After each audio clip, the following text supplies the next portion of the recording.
If you're new to content marketing and you want to learn how to use it for your business, then keep watching because in this tutorial, I'm going to walk you through a complete guide to content marketing for beginners. Alright, so let's start with the basics and discuss content marketing.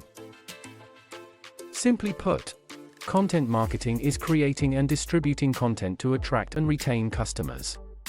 Meaning you're creating blog posts, videos, podcasts, or whatever, promoting it.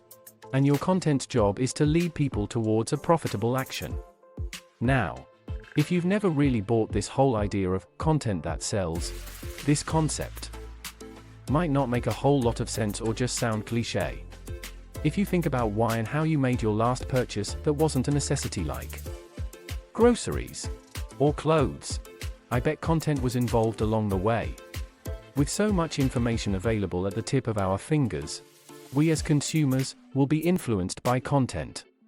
Now, the content we read and watched was from multiple sites and creators. But through the power of content marketing, you can intentionally integrate your company and products within these purchasing journeys. Let me show you an example of what was done at Ahrefs. If you're unfamiliar with the company, they sell a suite of SEO tools. And in that suite is a keyword research tool called Keywords Explorer. So let's say you decided to use SEO in your digital marketing strategy, and you wanted to find a keyword research tool to use. You might go to Google and search for list of keyword research tools.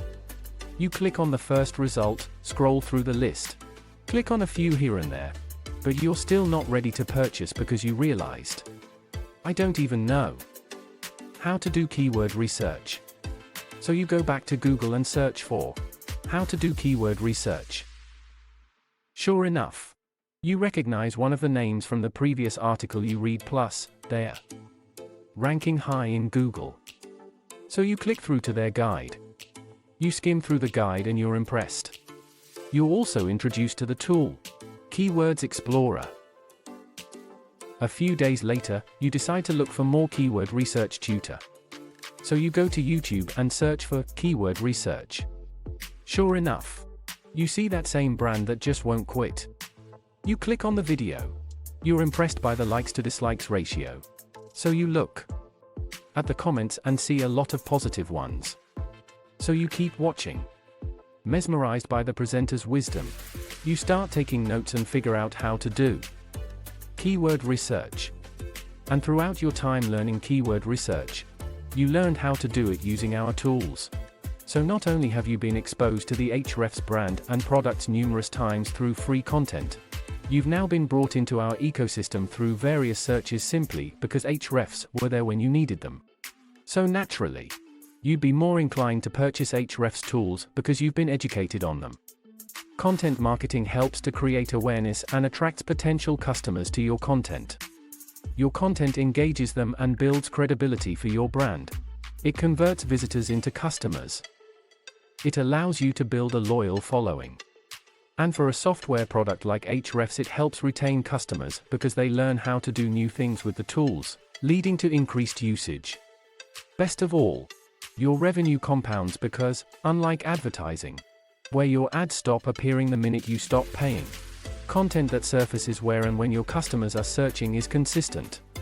It's important to note that no matter how good your content is, if your products aren't up to scratch, then content won't save you, at least for the long haul. Now let's talk about how you can do this for your business. The two main parts of content marketing is to create content and distribute or promote it. And whatever you create should have the goal of attracting and or retaining customers.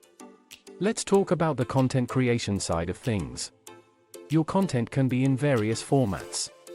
So that might be blog posts, podcasts, videos, online courses, infographics, free tools, templates, ebooks, checklists, you name it. As long as there's demand from your target audience for that type of content, then pretty much anything is fair game. Now, the type of content you choose will depend on the topic of your content piece.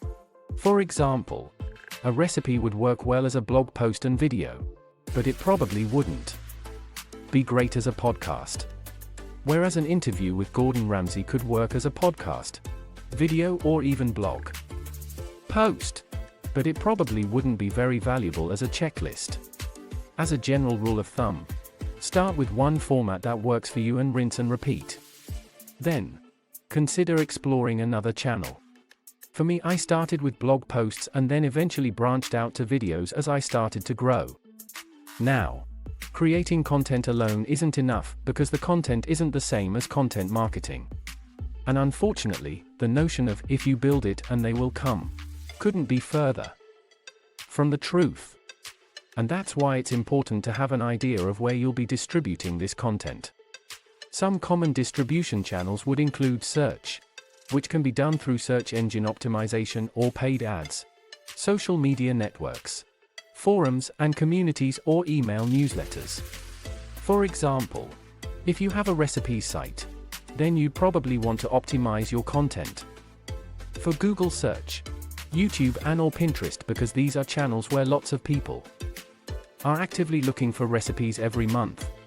Now, if you have a site on golf, you might want to consider YouTube, Google search, and forums and communities, because these are all places where your target audience would actively be looking for information on the topic.